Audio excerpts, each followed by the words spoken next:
Qu'est-ce que l'hypoxie et quelles zones du cerveau ont un rôle dans le niveau de conscience après un accident ischémique hypoxique? Tout d'abord, commençons par parler de l'hypoxie.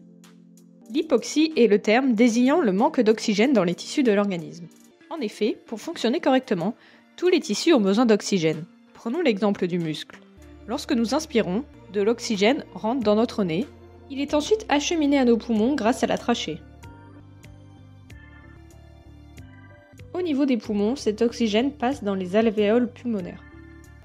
C'est à cet endroit qu'il va être échangé avec du CO2 pour pouvoir rejoindre la circulation sanguine. Il va rejoindre le cœur grâce aux veines pulmonaires, puis ce sang riche en O2 va être propulsé dans l'aorte.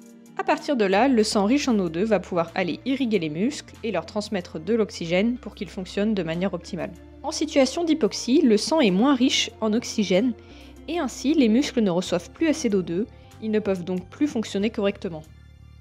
Lorsque nous avons assez d'oxygène, celui-ci est réparti de façon équitable dans tout l'organisme. Mais au contraire, en situation d'hypoxie, notre organisme va tout faire pour préserver le cerveau. Ainsi, il va donc envoyer plus d'oxygène au cerveau, au détriment des muscles et des autres organes. En dessous de 10% d'oxygène en moins, le cerveau va commencer à souffrir. Mais alors, comment nous retrouvons-nous en situation d'hypoxie ? On peut être en situation d'hypoxie à cause de problèmes de santé, tels que par exemple des problèmes respiratoires, ou encore un accident cérébral ischémique hypoxique dont on reparlera un peu plus tard dans la vidéo, ou même lorsque nous sommes en altitude, comme à la montagne par exemple. Prenons donc l'exemple de la montagne. Plus on monte en altitude, plus la pression diminue et moins il y a d'oxygène. Certains symptômes de l'hypoxie peuvent être ressentis à partir de 2400 mètres d'altitude. Ces symptômes sont des vertiges, de la fatigue, des maux de tête, une difficulté à respirer, de la confusion, et cela peut aller au coma, voire jusqu'au décès, si rien n'est fait.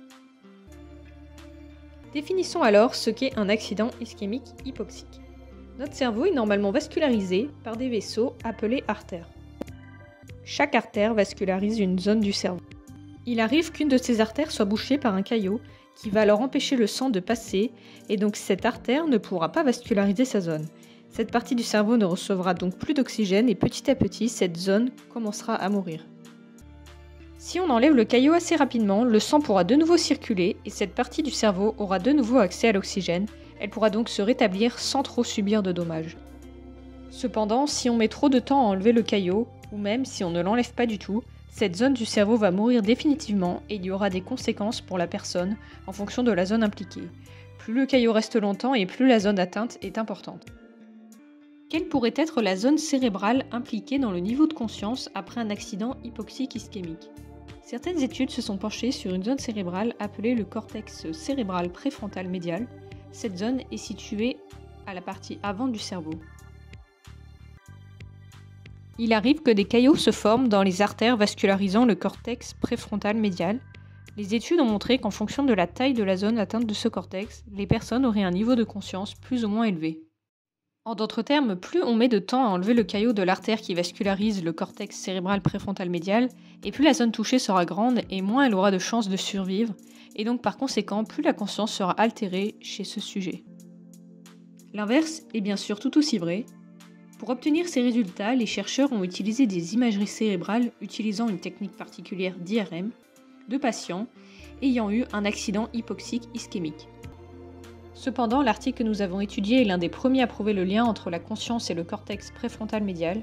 Ainsi, les études doivent être poursuivies et approfondies.